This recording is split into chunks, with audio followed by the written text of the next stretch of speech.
ហេតុអ្វីខ្ញុំនឹងគេខ្លាំងយ៉ាងនេះទាំងដឹងថាគេមិនអាចបកក្រោយតែចិត្តមួយនឹងចាំមិនស្ដាយឡើយចាំអូនរ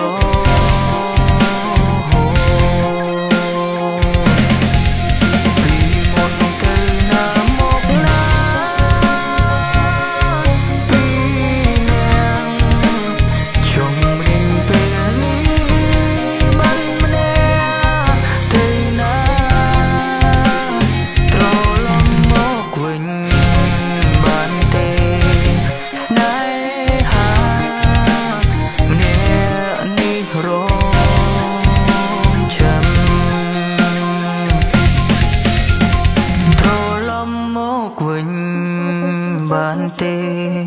ស្នេហាម្នាក់នេះរងចាំ